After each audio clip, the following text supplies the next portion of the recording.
Hello,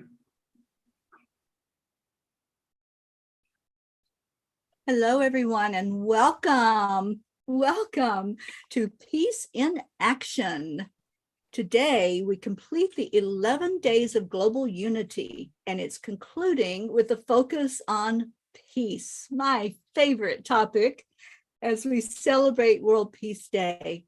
I'm Teri Angel. I'm the Peace Campaign Coordinator for We the World, and I'm honored to be joined on this panel with some amazing people doing wonderful work in the world related to peace. Honore de Balzac said, "It is easy to sit up and take notice. What is difficult is getting up and taking action."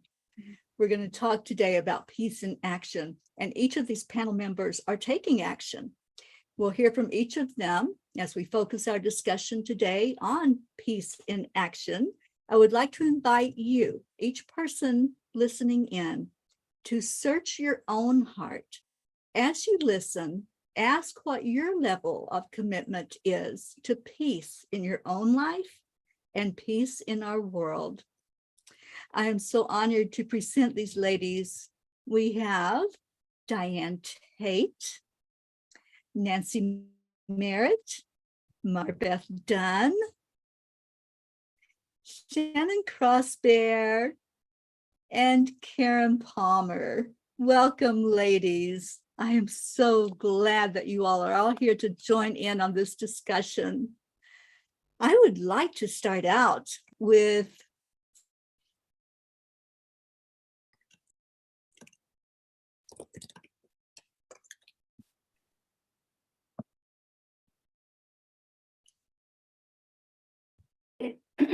Did everybody else freeze for you, Diane? Teri's the only one that's frozen for me. Nancy Merritt. There she is. Hello, how are you? Thank you for gathering this group together and this good topic. Happy International Day of Peace, everybody. Really happy to be here. We know International Day of Peace is the theme.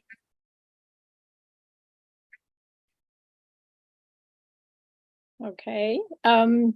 Yeah, so happy International Day of Peace. And we know that the theme this year is End Racism, Build Peace. And I think it's a really appropriate topic for where this country and this world are at today. We need to focus on both of those issues.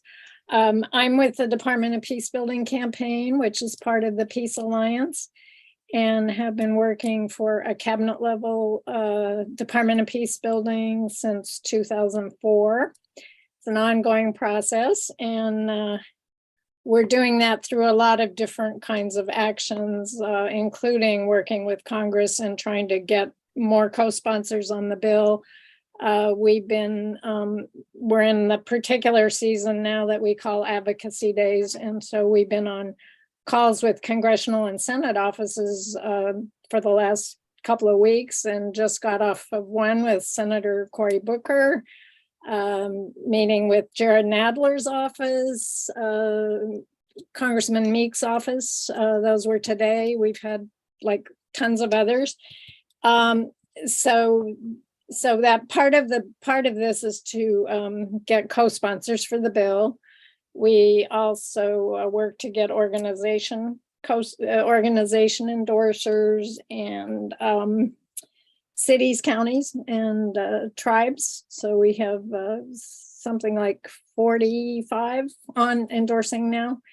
And education is a big part of what we're doing. We have a YouTube channel too, and just lots of other things that I could go into in more detail after folks talk, but I'm very happy to be here.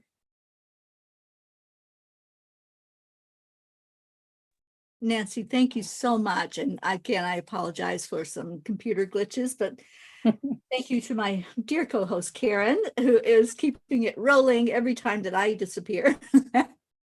And let's go to you, Karen. Let's hear from you. And just so you all know, I'm putting your little bios that I have in the comments so people will actually get your contact information and something about what you are doing. Oh, thank you so much, Teri, and happy Peace Day, everyone. I'm so excited for all the amazing, beautiful work that everyone is doing in the world right now. I am so honored to be a representative for We the World and for the Peace Pals International. And Peace Pals International is an organization that fosters understanding and respect for the diversity and oneness of the human family and the natural world through its various creative activities. Peace Pals is for 5 to 16-year-olds to become peacemakers dedicated to living in the spirit of may peace prevail on earth. So I am the founder of Global Kindness Going Viral. I'm also known as Miss Kindness. I've been going into the schools for over 20 years now with my nonprofit organization that teaches environmental education, animal advocacy, kindness, compassion, and peace education.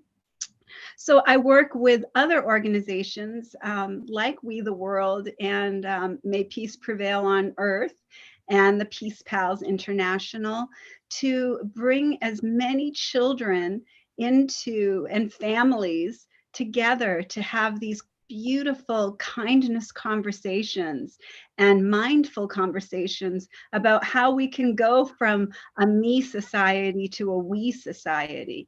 And so I really believe that peace is the answer and love is the answer to everything that we have as questions.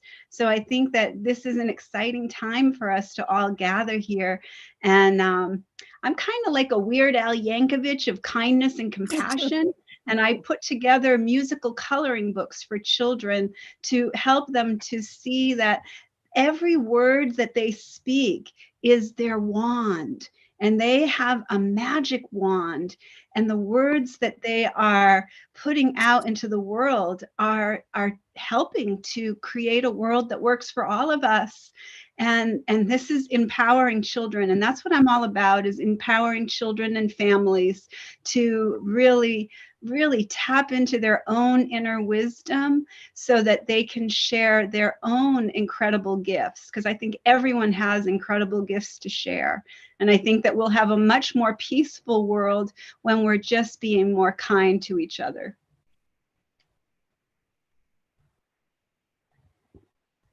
Thank you so much, Karen. I've known and loved Karen for many years, and we've done many things together. And I know her heart is with the children. And when we can teach our children about peace, that is our future. So thank you. And thank you, ladies. Let's go. I want to hear from my MarBeth Dunn. MarBeth, so excited to have you here with us today. I'm so thrilled to be here, Teri, and thank you, Karen, and oops, I just lost my screen here. And Nancy, thank you so much for sharing already. You know, it's so important, the work that you're doing. It's really so empowering. And I am not doing any large scale projects at this time. About 4 years ago, I had the World Miracle Peace Experiment, and it was a 6-month broadcast over Facebook where we focused on the Middle East, and we met in the quantum field and focused love and peace towards the Middle East. And during the 6 months of our project, the level of violence dropped over 20%. So that was wonderful. But I have been working on peace, and it's been more of cultivating personal peace and helping others to access that peace, because there, as the unity prayer, let there be peace on earth and let it begin with me. And this actually became so meaningful to me. I have worked for many years teaching A Course in Miracles, working on other aspects of helping people to become more and more peaceful. In the process, I did my work. I released a lot of trauma. And over about 2 weeks ago, something triggered it within the family, and all of that trauma came up and just it was like a tidal wave. And I thought, oh, isn't this perfect? Because I can use this to talk about peace. How to be peaceful when you're feeling just such tumultuous energy and feeling overwhelmed and with so many powerful feelings. And I know I'm not alone. I know that so many people have gone through even probably much more traumatic scenarios than I have. But because it was like a perfect storm, I've been doing a particular Qigong exercise called the Pearl of Consciousness, which has been also stirring things up. And the trigger, it was just like a tidal wave of trauma.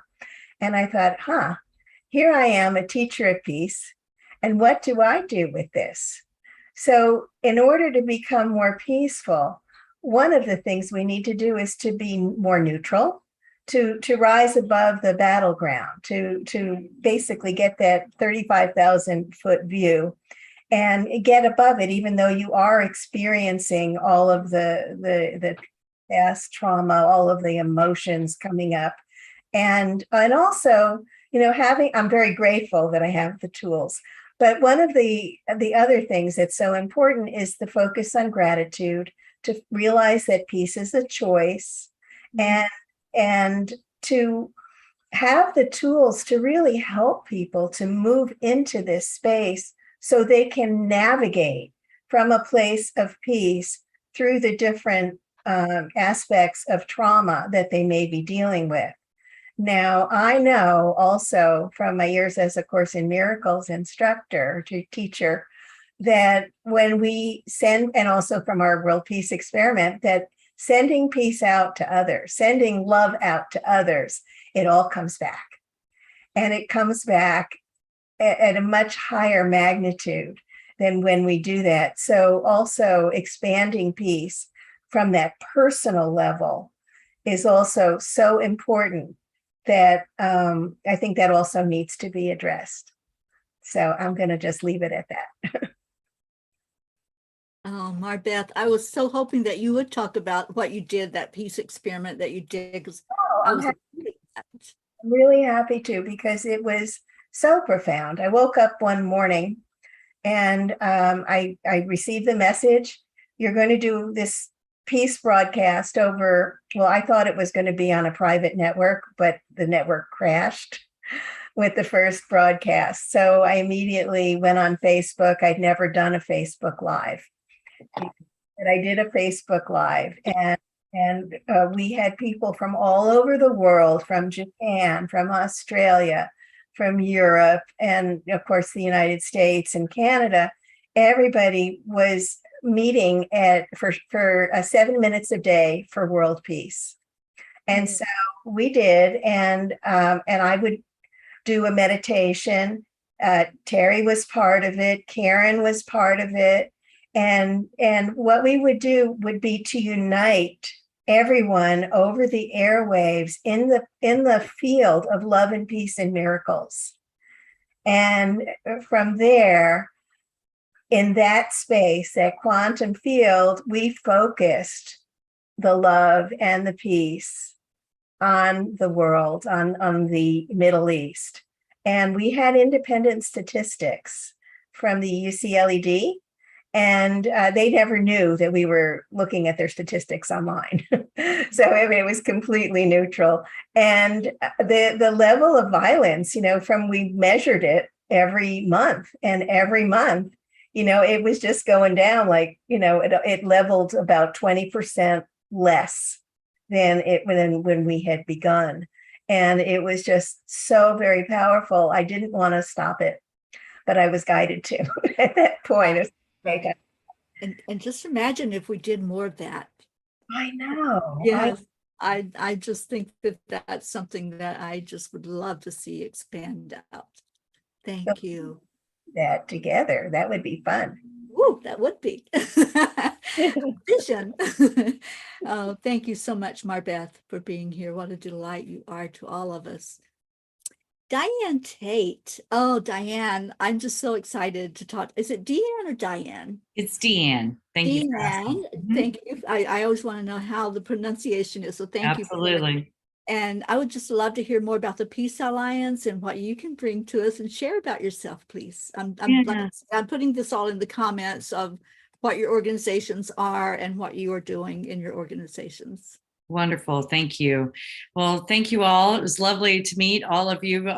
Nancy is one of my coworkers, so I know her, but I'm meeting the rest of you for the first time today, and I'm grateful to be here. I am Deanne Tate. I'm the managing director of the Peace Alliance, and as Nancy mentioned, Nancy is the team lead of our Department of Peacebuilding campaign within the Peace Alliance. So I get the profound pleasure of working alongside her, which I'm grateful for. So the Peace Alliance has been around, started by Marianne Williamson back in 2004. So we've been around for a little bit of time. The focus in the early days and continuing through to this day was our key moment of legislation is for the Department of Peacebuilding, which is a cabinet level department that we are advocating, and Nancy will probably talk more about that a little later. The organization in and of itself, we have the great honor of being both a C3 and a C4, which allows us to do advocacy work in terms of uplifting and advocating for legislation, the Department of Peacebuilding bill, but also other bills that we identify as being the foundation for peacebuilding efforts. And so that's our C4 side. And then the C3 side is peace education. We have a 10-hour audio course that we offer called Practicing Peace in Schools that is aimed toward introducing or further deepening the understanding of best practices around meditation, restorative justice, lots of personal practice, amazing information in that 10-hour course for educators, administrators, and parents, because we know that it takes a village. Our schools not only it's not about just what they teach, but it's also about what they model and how the environment of the school is for the students to be able to learn. Not only do they learn by being taught curriculum, but they also learn by doing. So that is one of the offerings that we offer under our umbrella of programs. In terms of peace in action, one of the things we talk about a lot with the Peace Alliance is that peace is a verb, that it's not necessarily this end result that we're all going to get to and everybody's going to breathe a sigh of relief and whew, we made it. We're all peaceful now. It's more, and maybe we'll get there. I don't know. That would be great. But right now, as we are all working towards this ideal, it really is about what decisions do I make in every moment of every day to be peaceful? How do I show up for others, for my neighbors, for my friends? And what do I do to cultivate peace within my own environment, the personal peace aspect? So we have 5 cornerstones of peace. That's cultivating personal peace, community peace building, humanizing the justice system, practicing peace in schools, and then fostering international peace. So under those 5 cornerstones, our focus is on those different areas of peace building, trying to help people find their niche, what they are called to do and what they're called to work on, and then also offering any programs or amazing things that are happening in the world. I'm seeing women right now on my screen who are obviously offering some amazing programs from your own communities. There's incredible work being done out there, and a lot of people don't know about it. So the Peace Alliance, would love to have a hand in amplifying that work and really becoming a clearinghouse, if you will, or a place for folks to go and become part of the alliance to create peace, because we know that if we're not intentional about it, it's not necessarily just going to happen on its own. So that's a bit of a nutshell of who I am and what we do at the Peace Alliance. And I'm sure I'll get more chance to talk in a little bit. So thank you. Absolutely. I'm just falling more and more in love with the Peace Alliance. So thank you for being here today, Diane, and you as well, Nancy. Thank you both for representing. Speaking of representing, our next lady is Shannon Crossbear. Shannon, I just love you so much. Shannon is our Interdependence campaign coordinator at We the World. And welcome. Share with us, please. And you're muted at the moment, dear. Thank you. Thank you. Thank you. Anin Indaway Maganek. Wabagonis Nakishnakaz. Bodam Makwa. I wanted to just greet you all in the Ojibwe language in my way, and also just to take a moment for myself to say a few things in my language, and then I'll continue, and I'll tell you what I'm saying after. So, Chimigwach Manilo Nokumis Mishnomish, Bayanam and Gindamis Wabagonis. So I was just asking my grandmothers and grandfathers to look down upon me and, to just help me as to, speak in a good way. And my greeting was to you all as relatives, those that are on this little screen here and those out who may be listening now and those who may be listening in the future. So, and I say that very specifically because we're having this conversation about peace, right? And when I think about peace and all the ways that everybody is contributing to creating a world of unity and peace, right? That and then when I reflect upon that and I think, well, that peace is not only probable, it is inevitable. And I say that because everything that has been leading up to this point in time, like these are things that we as Indigenous people have, have foreseen and said, there would come this time. But more importantly, 7 generations ago, our grandmothers prayed for this to happen. And whether you believe in prayer in that way or setting that intention or putting that intent out, and we know the power of that.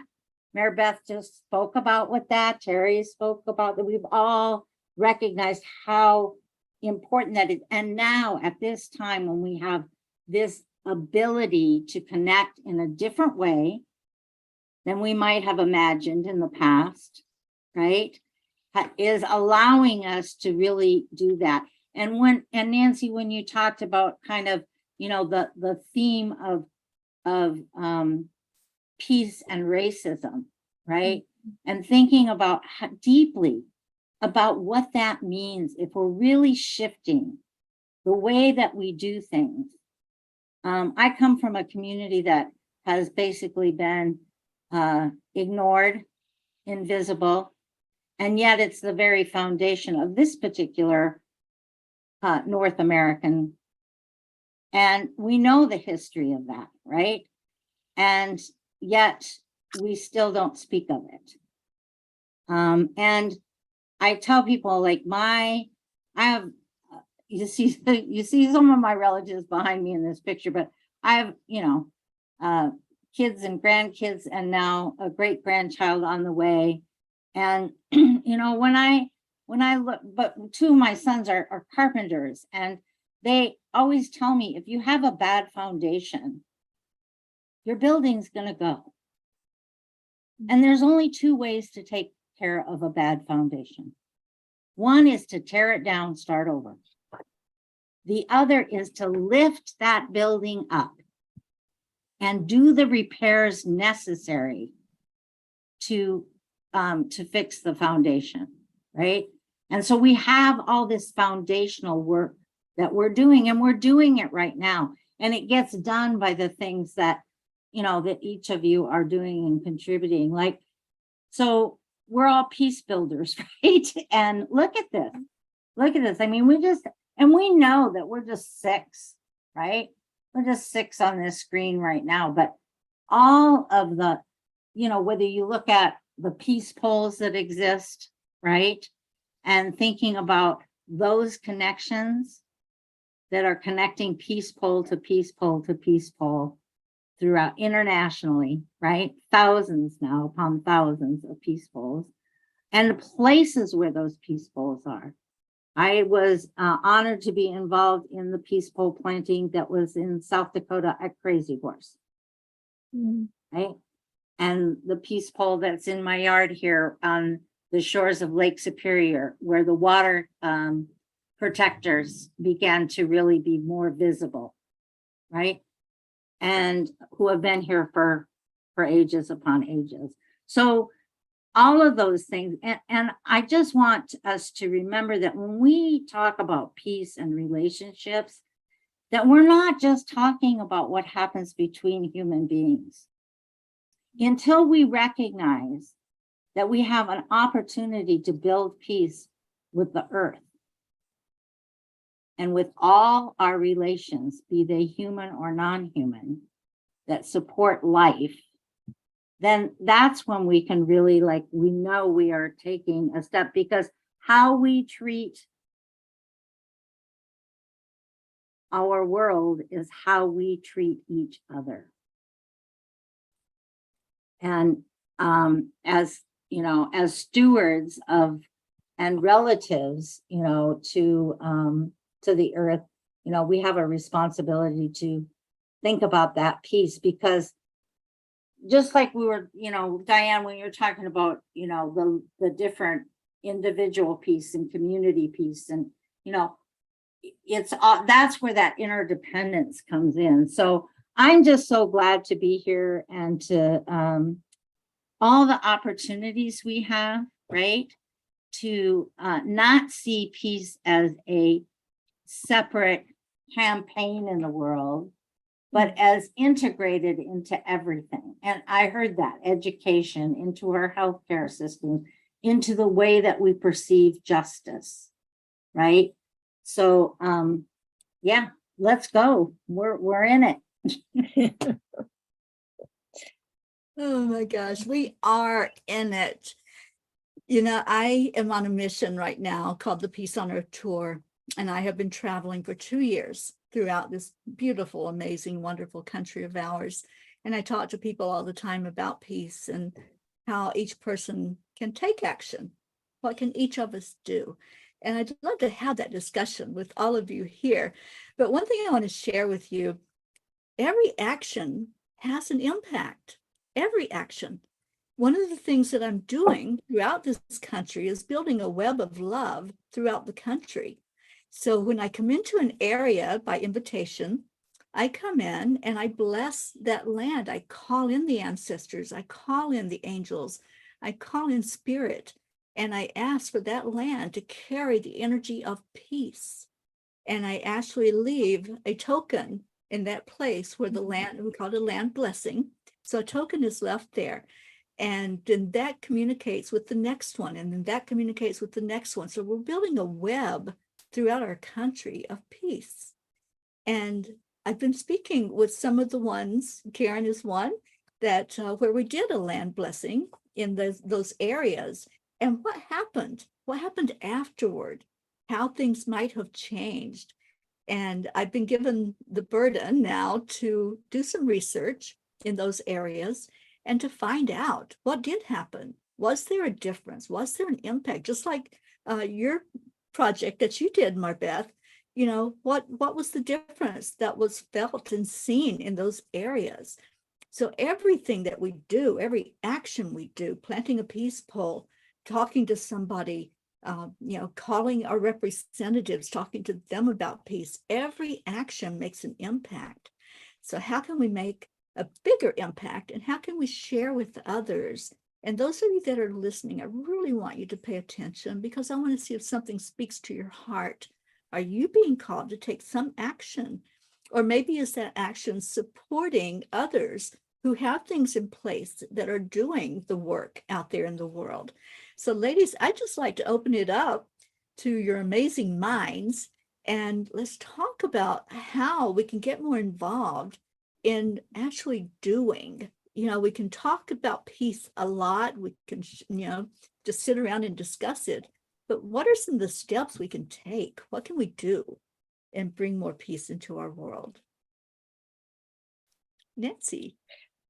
Well, I just wanted to comment. I mean, educating ourselves and being aware, I think, is a big first step. And as we've learned, when we introduced the first Department of Peace bill, that's what it was called. And as we've learned, like Diane said, that peace is really a verb. We talk about it now as Department of Peacebuilding, and that as it's gone along, we've learned that peace building is both an art and a science, and there are lots of things we know that work, and it's how you apply those things, I think, is an artful thing.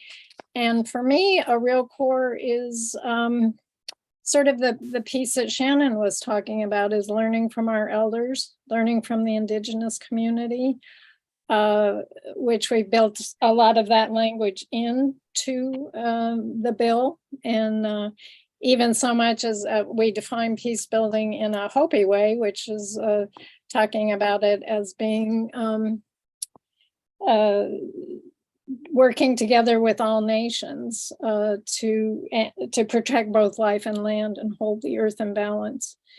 And I think the greater community needs to really listen and pay attention to all the wisdom that's already out there. And how do we apply that? How do we learn this whole idea of reciprocity with the earth and all of that? And we also built into the Department of Peacebuilding bill that whole idea of interconnection and the intersectionality of peace and justice and equality and planetary survival and so many other aspects of life. So, you know, in addition to the outreach and trying to do the so-called political part of it, I think the education part of it and the personal and community piece are really important. Beautiful. Education, so important. You know, we can educate, and then that moves forward. It's like the domino that goes out from the people that are hearing the message and hearing what's being done. And just love what you said. Thank you so much, Nancy. Diane, you raised your hand. Yes. First of all, I just wanted to thank Shannon for offering in your native language in the beginning of what you shared. That really means a lot to me. And I also resonated with your metaphor of the foundation. I talk about that actually a lot, and use that metaphor because I tend to think in pictures. And when I share about a foundation, thinking about, you know, that the house will fall if the foundation is cracked. For me, it's about, as a white woman, it's about identifying that the cracks are there. And so when I talk to people about peace building and I talk about what people can do, especially when I'm speaking to people that look like me, I talk a lot about, you know, identifying and owning and claiming the harm, and being real about what that looks like to others. And so I just wanted to offer that, that for so many in this country, we have been buffered in a lot of ways from what the harm is, and so it's it's challenging to identify how to fix it, challenging to identify, you know, how the idea that there are others outside of ourselves that feel a lack of peace to some is a surprise. And so that sometimes I lose a little patience with that. I wonder how that could be a surprise. I wonder, you know, where has that person been, and have they been paying attention to anything? so I can get a little in my feelings about that. But when we have those dialogues and we talk about it, it's like, for me, the first part is stepping outside of myself and paying attention to what's happening around me. The idea that peace doesn't necessarily look the same for someone who doesn't look like me, for someone who might be Black or brown or indigenous or, comes from a different culture but lives in this country. What could, if I ask them, what does peace look like to you? My guess is that their description of what that might look like is different than what my own is. That was a big aha for me. And I think it starts there for folks that look like me. So infusing empathy into our society, asking folks to listen to others who have a different experience than their own, and to not be afraid of those conversations and to sit in the discomfort if that's what rises up for them, is where a lot of that identifying the cracks in the foundation begin. Because once we shore those up, the walls that are above them will have more stability, right? And then you could get a roof on it, which actually could provide shelter. And I mean, the house metaphor just totally works for all of this, Shannon. So I appreciate you bringing that into the room. So thank you. Yeah, I also thank you, Diane. I agree. I think Teri, you said, what could people do, right? What can you do? What kind of action you can do? And it's all of that. Some of it is changing one's attitude. And to me, it's all about relationship. Whether it be with the earth or another human being, we take care of what we care about, and we care about what we have relationship with. It's why those one-on-one kind of powerful storytelling, getting two people with divergent, experiences together to have a conversation in a safe place with, some way. We do it in ceremony, but it can be done in any way. It's the thing is that what can you do? The most powerful thing you can do is hang out with somebody you totally disagree with. Hang out with somebody who doesn't have a clue what you're talking about, and you don't have a clue what they're talking about. Hang out with somebody who has such a different life experience than you, right? And when you come to that common denominator of humanness, it doesn't mean that, for me, like, great question, how do you define peace? And for me, it doesn't mean an absence of conflict. It means that the resolutions to those conflicts or the living with those conflicts does not result in harm. And the other thing that I think is so powerful, because I was sitting here going, what is it for me that the stages that I've continue to go through, it's not an arrived place, right?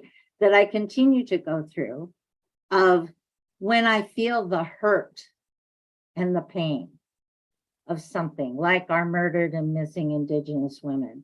When I feel the hurt and the pain, when it comes back to me about the boarding schools and how we're finding the bones of our children that we've known about, but until people outside of our community had the bodies, the physical proof, nothing we said was true. Right? So and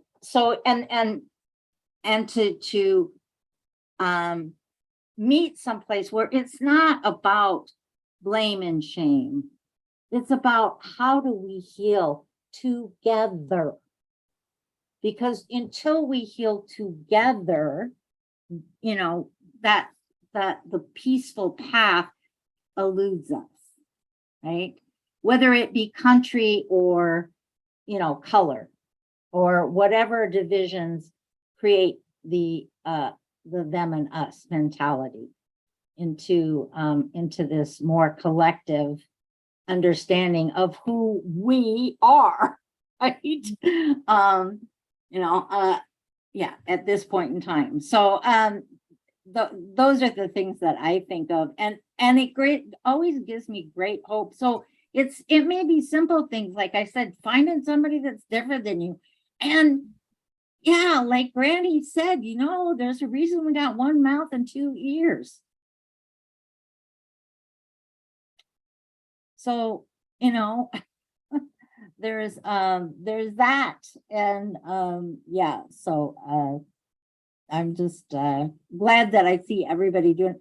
I participated in another project that I'll tell you a story about how I had to kind of jump into a situation like that. I was asked to attend this writers group, and I went, oh, okay. But I was asked by somebody I really, really admire their writing and their philosophy and the work that they've done in the world. And that is Palmer Parker. And I said, yes, or Parker Palmer. I said, yes, I would love to do that. Thank you.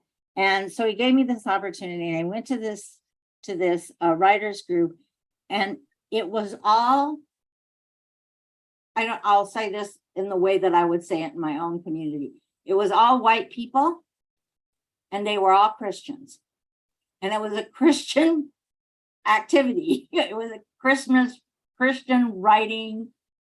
writers course, and which was not my comfort level, just to let you know. And so I went and I listened, and I, found things that I thought were helpful. And then the individual who was sponsoring the writing course invited me to participate in a project that they were doing, which is on healing the divides. And the idea was that they do know about the divides. Now they've got this awareness. Yes, we all know it exists, but what the heck do you do about it? So he was gathering writers to write from their perspective or from their organizations, just much like we do with We the World, to try to elevate that, but also then to create all the supports that go with that. Things like,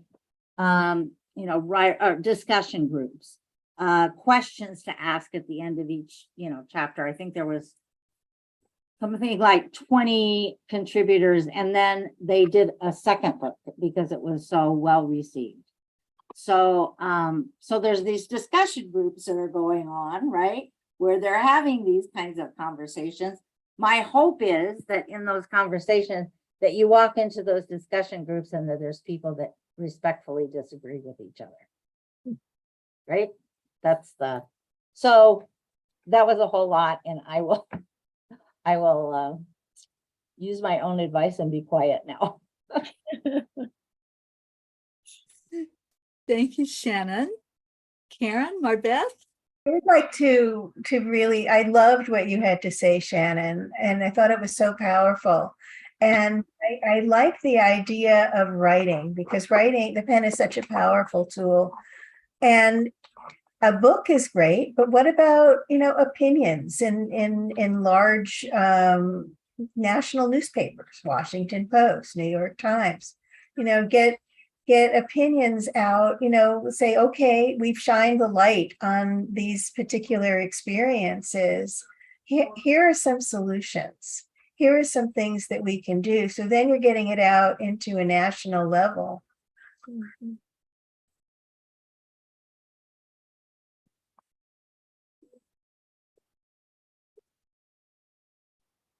I totally agree with that, MarBeth. The pen is a powerful instrument. It is, and I read opinions, in these newspapers. I read them, but we don't see, here's a peace building process. Here's what we can do.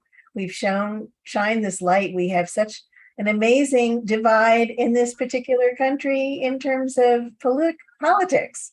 It's crazy because, they just, it's like the extremes. There's no moderation because of the way the system is built. And to have, somebody just say, okay, let's create peace here. What are we going to do? Let's have some steps that people could follow. And also, and what Shannon was saying about getting together with groups that are totally different than you are. There was an experiment a few years back between some New York liberal, I think they were gay women, and in Michigan, some Christian, they were very far right politically, men. And the women came and stayed with these people, and then the men came and they forged powerful friendships. They were so diverse, but they actually got to see the humanity in each other. So I think more retreats like that would be wonderful. Great idea. I love it. I love all of this, and thank you all. And I can't wait to hear what our Karen Palmer has to say. Karen, I'm going inward. okay. I'm loving this conversation of all these beautiful, beautiful ideas outward. But what Teri and I, what Teri was talking about when she said the web of love, I actually do an inner journey with the children that take them on a experience so that they can actually experience the unified or the quantum field. And they can see that every strand in that web is just as important as every other strand. And I think that if we talk to each other in this way, if we see each other as strands of light, if we could just see each other as the rays of light that we are, and stop so much focusing on what looks like on the outside and really focusing on that web of love. I call it the web of love. I'm a Kundalini yoga instructor also, so I talk about the chakra energies, which are energy centers. But I believe the heart chakra is the web of love. And when I can bring somebody into that experience where they can actually feel that, okay, so the pandemic gave us a great opportunity, a huge opportunity in our environment, in our community alone, where we did do the land blessing here in California. I saw a huge difference in the people, because what we get to answer is a question: am I all alone or am I all one? And this is what the pandemic gave us an opportunity to see. Am I sitting here in a Zoom room all alone, or am I all one with these beautiful beings that are here sitting in front of me, like Brady Bunch or the, Hollywood squares? How do we join each other, knowing that we're not physically in each other's presence, but we do this in Zoom, right? We experience this connection. And what I saw in the pandemic that was my question. I kept asking over and over again, am I alone or am I all one? Am I alone or am I all one? And I'm all one. And I'm all in. I'm all in for the all one experience. I'm all in for the web of love. I'm all in for the lake of peace, so that we can all dive in to our inner gentleness, to that inner oneness, the absolute harmony that is us. That's what I want to do with children, is invite them to experience their inner guidance, so that they can connect with their ancestors. They can connect with all the beautiful, beautiful beings of light and love that are available to all of us.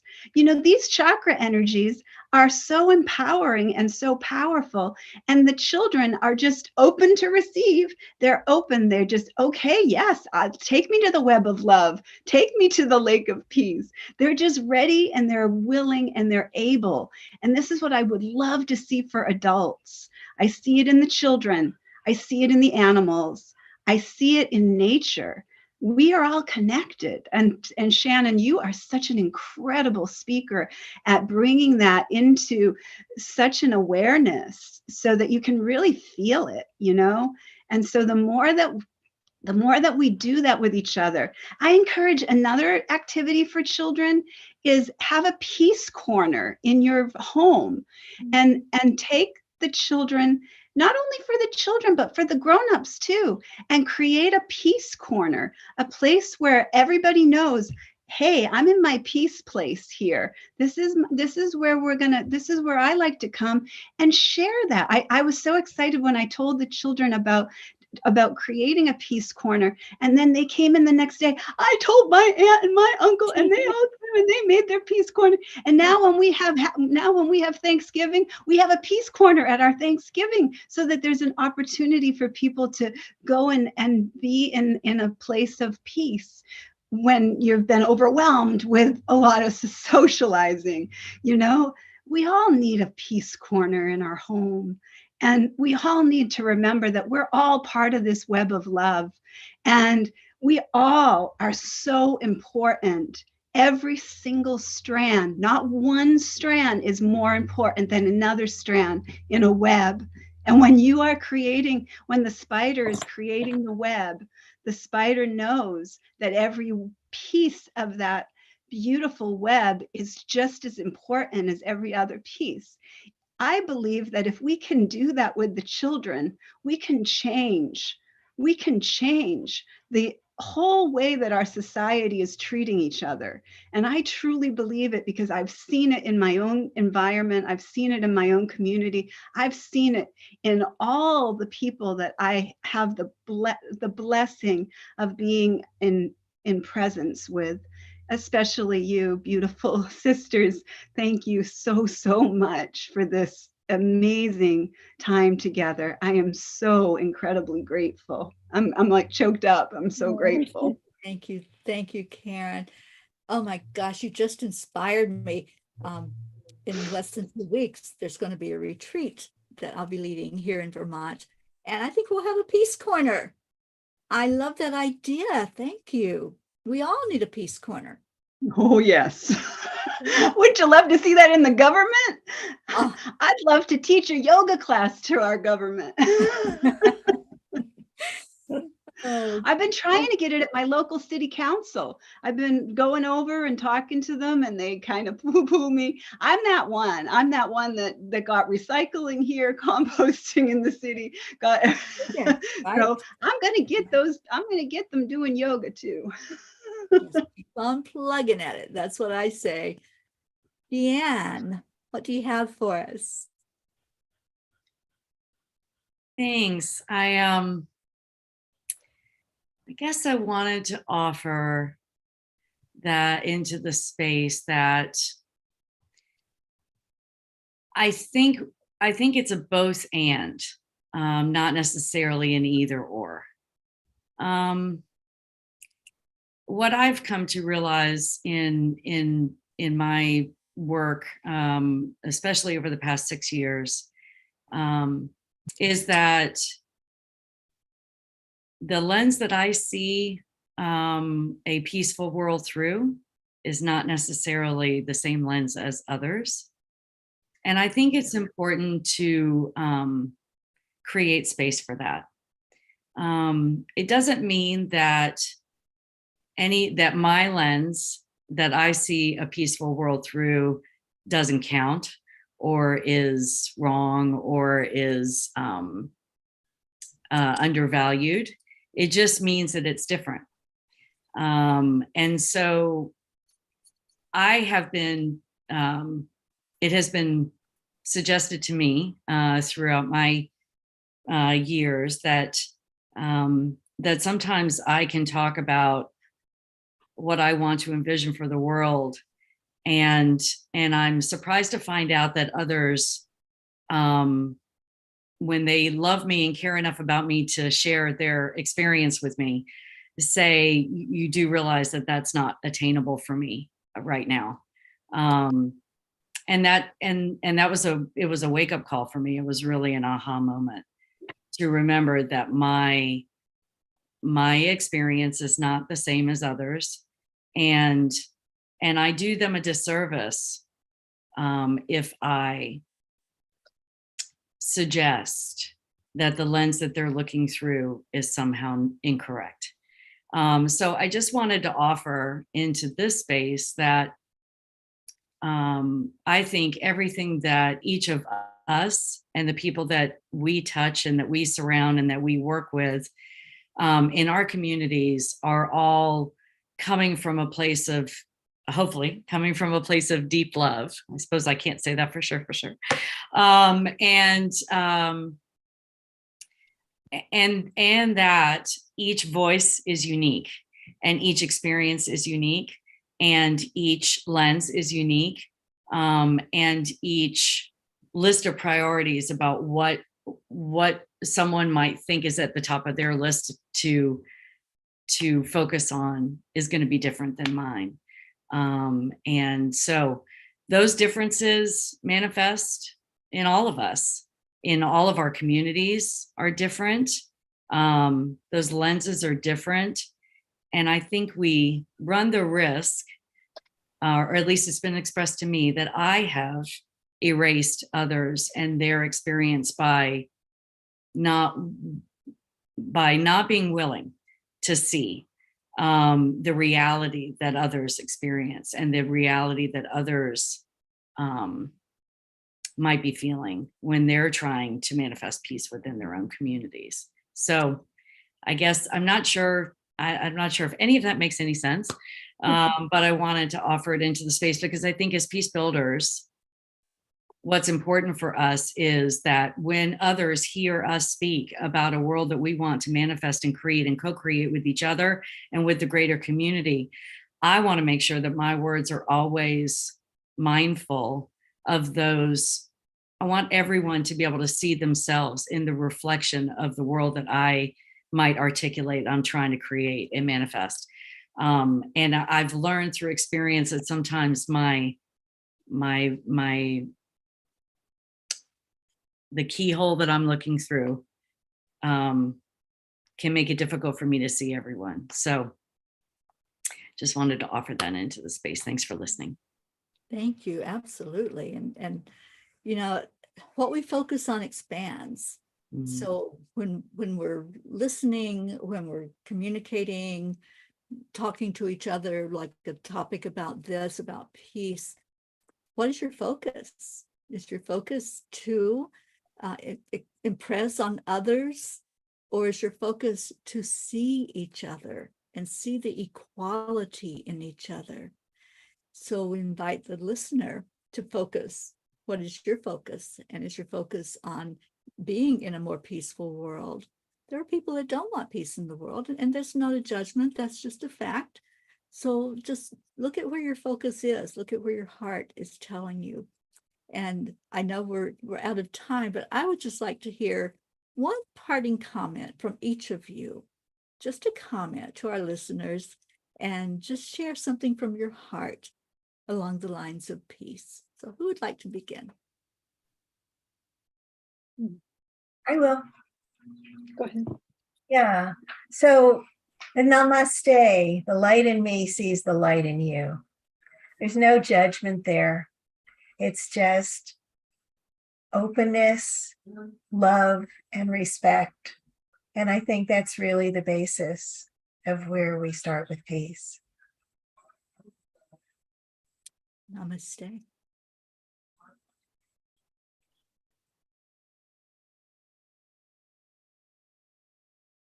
Just say, may all be gentle, and may all be blessed with gentleness and joy, and may all feel the love and the light that they truly are, and remember the beauty and the essence that is available to all of us, and shine your light, and just really, really trust that kindness is the answer, and always choose to be kind. And if you're just always choosing to be kind, we're going to see peace. Thank you. So, yeah, powerful. I was thinking about as a water protector and knowing that water is the source of life, and it's also considered our first medicine. be it as we drink it or as we shed a tear, right? It's our first medicine. And I'll say to everybody what I say to the water, and from the water in me into the water in you. I love you. I thank you. I respect you. Miigwech.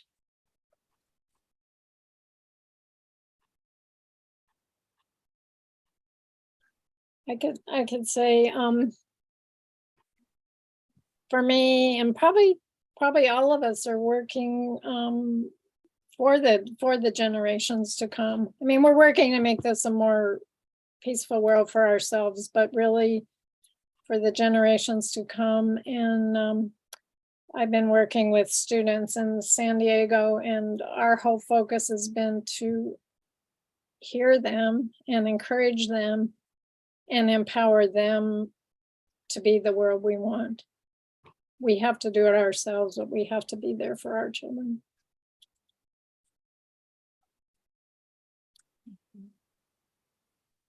I think I wanted to quote, well, it's not a quote. It's an idea, concept by a writer, an author, Dr. Layla F. Saad. And she charges us with becoming good ancestors. And the first time I heard her say that, it really resonated with me, because each of us is working on the daily toward creating a more peaceful environment. And she asks us to go even further than that. The idea that when my descendants are thinking about me, will they think of me as a good ancestor? And so, not to say that I don't do the work while I'm here and try to affect as much change as I can while I'm here, but that the ultimate goal, if I think of it in terms of being a good ancestor versus, the right now, that just expanded my heart when I first heard it. And I just wanted to offer it here. Thank you very much. Thank you so much. Could I say one more thing? I was handed these during this call, so I think they're for all of us. Oh, they're beautiful. So these are our Happy International Day of Peace flowers. So Happy Peace Day. Happy Peace Day. That. Oh, thank you so much, ladies. I encourage all of our listeners to visit thepeacealliance.com, right, ladies? Or is it .org. peacealliance.org. Yes. MarBethDunn.com and we.net. Thank you so much for being here today. And I would say to you, stay in your heart and stay blessed and put that smile on your face. What we share with others, that smile tells the world that we're coming from a place of peace and love. Every night we make a declaration, and Karen is part of that. Karen, can we say that declaration together? Absolutely. So we do this every night. Teri and I have been chanting together for over 800 nights together. We chant to remove all obstacles to peace. And we chant to be able to see each other as our true, original, innocent self. And so we make this declaration in a way for people to really feel the power of our words. Like I said, our word is a magic wand. So we're going to say this all together on the count of 3, 2, 1. We declare that there is peace on earth, and we declare that peace begins inside of us. And I'll just invite you guys to say it all with us now together. So everybody can unmute, and anybody who's at home watching live or on the replay, doesn't matter, just say it out loud. Feel it in your heart. Feel it real. And say, we declare that there is peace on earth. And we declare that peace begins inside of us. And namaste, y'all. Namaste, y'all. We love you. Bye, everyone. Thank you so much. Thank you. Thank you. Thank you for you. sharing.